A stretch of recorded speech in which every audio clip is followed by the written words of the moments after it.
Ang 10 utos. Sinabi ng Panginoon, Ako ang Panginoon na inyong Diyos, na naglabas sa inyo sa Ehipto kung saan kayo inalipin. Huwag kayong sasamba sa ibang mga Diyos, maliban sa akin. Huwag kayong gagawa ng mga Diyos-Diyosan na anyo ng anumang bagay sa langit o sa lupa o sa tubig. Huwag ninyo itong paglilingkuran o sasambahin. Dahil ako ang Panginoon na inyong Diyos, ay ayaw na may sinasamba kayong iba.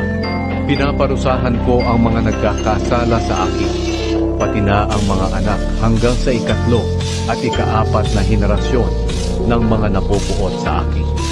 Pero ipinapakita ko ang aking pagmamahal sa napakaraming henerasyon na nagmamahal sa akin at sumusunod sa mga utos ko.